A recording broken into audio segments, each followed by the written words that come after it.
Balik sa GMA Regional TV Live, mga kapuso, naghisgot na mo itag mga iro ug iring sa atong spotlight kaganiha. Ni higayon na mga kapuso, pakisayran ta kung unsay labing maayong pamaagi pag-train sa atong mga pet nga mga iro. Kinahanglan ba sa mga kapuso nga muhire kita og dog trainer unsa may makatunan sa atong mga iro, sa mga interesado niini. Magpakisayo ta kabahin ini mga kapuso, makauban nato pipila ni sila sa mga dog trainers dinhi sa Sugbo, si Mike Bunag o si Raiko Hong. Good morning! Hi, good morning. Hi, good morning. Thank you for joining us, Miss Raiko o Sir Mike. Salamat sa pag-uban kanamo. May we know about kaning inyong gi-offer nga dog training? Ano importante man that we let our dogs undergo ining mga training? Yeah, so we offer basic obedience course, advanced obedience course, and yung mga behavioral modification courses. It's important kasi we want to make sure we avoid future problems with our dogs. Para sa inyo dalawa, Miss Raiko o Sir Mike, how long have you been doing this, itong pag-train nyo ng mga dogs? At nag-undergo ba kayo ng professional training? So yeah, we attended some online training courses, and also we work with other dog trainers as well. And even here in Cebu, there's a lot of other teams that train dogs that we work with. So I've been training dogs ever since I was 13 years old. But professionally, I started 2 years ago. Also me, I started 2 years ago. We started together. Miss Raiko, Sir Mike, during this pandemic, so many of our pets were murag na stress pod ba apil sama sa mga tao. Unsa may angayang buhaton sa mga pet owners ini? So, ang purpose magud sa dog training is you'll teach the dog na ikaw ang leader, because if dili kahibaw ang dog na ikaw ang leader, he will lead himself. So diha na mo start ang mga pagka-spoiled, mag-aggressive ang iro, mga other behavioral issues. So that's why kung ganahan mo og harmony na makasunod mo sa imong iro sa balay, na happy inyong household, kay ipa-train yun ang iro para magkasinabot mo kibaw ka ang saon pag take care sa imong iro, ang iro pod mosunod nimo sa imong gusto. What is the best method, Sir Mike, to train your dog daw?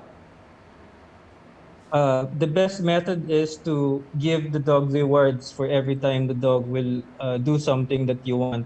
Sige sir, while you're on that with Danny, we'd like to know Danny more. Unsa may mga tricks nga kaya niyang buhaton, Sir Mike? So this is the basic position. So the down command, sit, Danny, sit, turn. And then if I do this, the dog will bark. Yes. So I can make the dog bite something. Yes. And then have the dog release it as well. Out. Yes. Out. Good. So with Danny,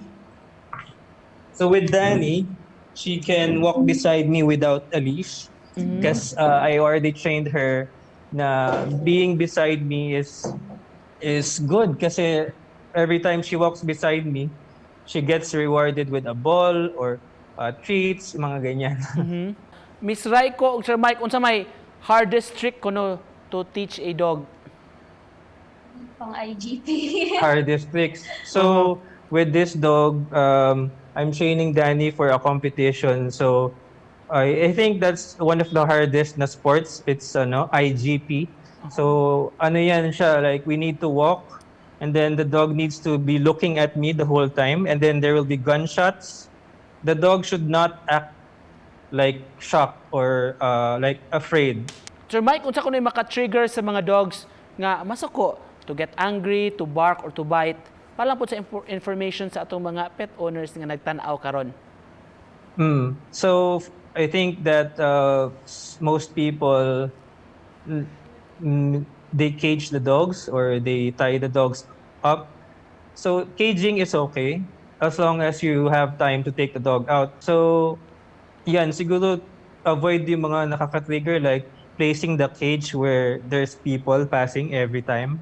Kasi every time someone will pass, the dog gets frustrated, and then the ears go by na that's what's happening, the dog just, gets frustrated. Nara siya sold permi sa cage, or siya lang gibuhat. So, inigawas niya, tanang kasuko niya na pundo na siya ha.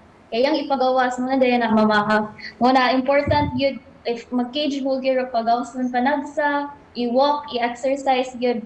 Nga, ang pinaka-important or pinaka-nindot na quality time na imo mahatag sa imong dog, kay imo siyang i-train. Pagkanindot mo padayon atong conversation for apiki kayong oras. Mensahe lang ninyo sa mga nagtan-aw nato karong buntaga, Miss Raiko o Sir Mike. Train your dogs kasi it's important. It's good bonding for you and your dog, and also to prevent future problems. Even though you don't need to hire a dog trainer, you can research it on your own. But if you want to hire us, that's better. So the earlier you start, the better. If dili mo gusto inyong dog mag-board or dugay mawala sa inyong balay, mo-offer sa mig online courses. So kami mag-online rata kay pandemic, mag-Zoom rata or unsa video call, motudlo minimo unsaon pagtudlo sa imong hero. All right, thank you so much. We learned so much from you this morning. Salamat kaayo Miss Raiko Hong o si Sir Mike Bunag.